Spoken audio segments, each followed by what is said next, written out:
Hey, it's Cozy regarding the Future of Healing article.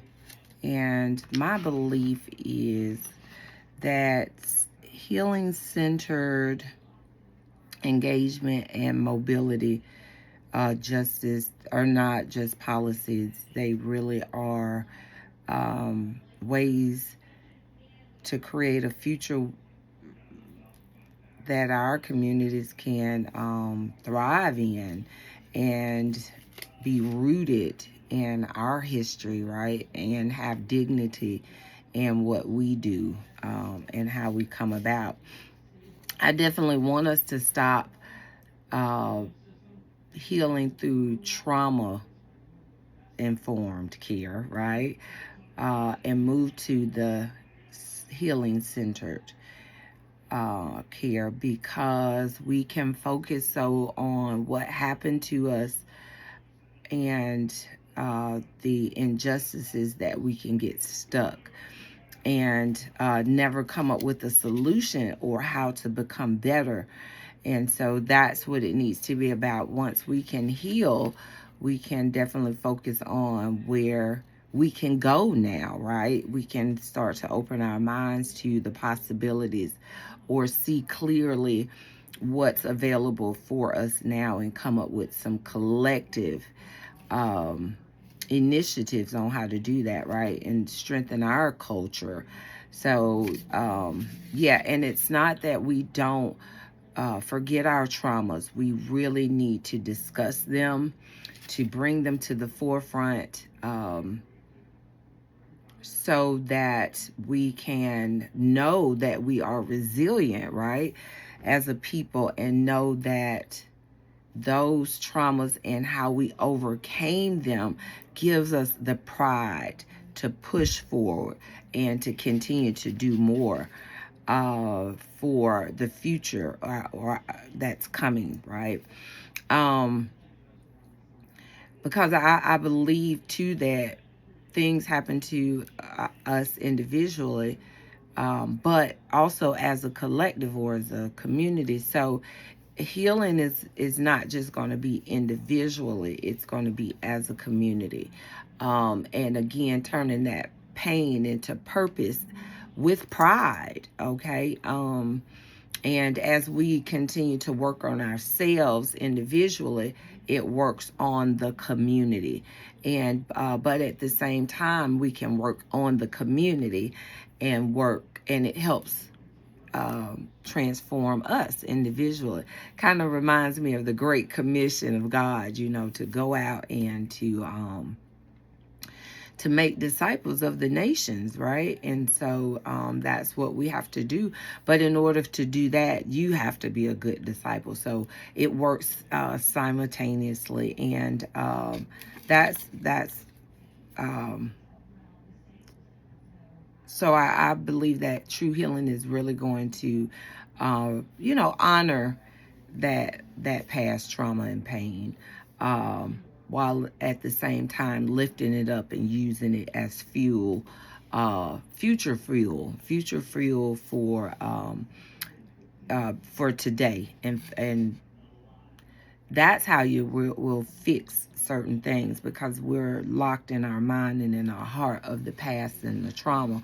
But again, centered, uh, healing centered engagement helps us to focus on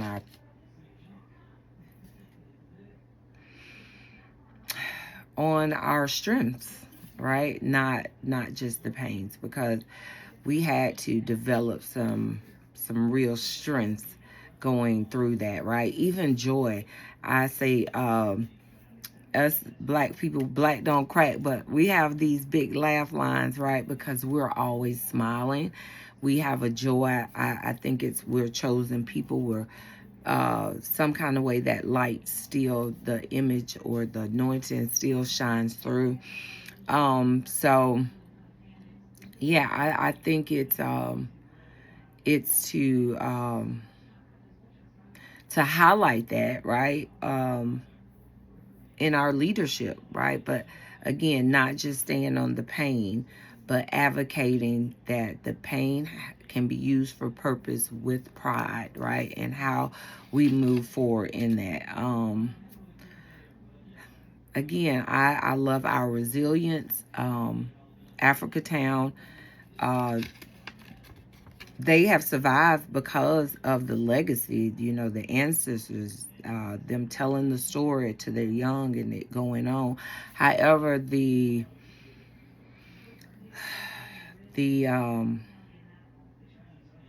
isolation, the racism, and even that mentality seems to have passed down in the generations as well.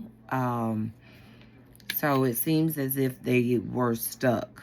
But similar here to some of our, in Atlanta, some of our communities,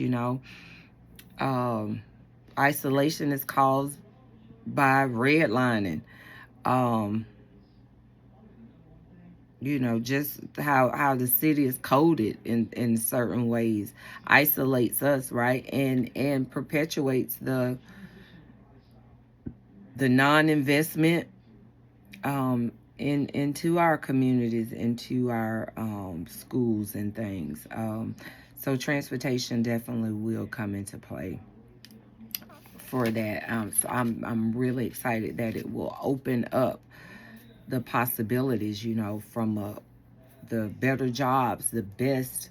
It seems to be so untangible in transportation, like an Alpharetta, right? How do you get there from Atlanta as opposed to bringing Alpharetta to Atlanta, right?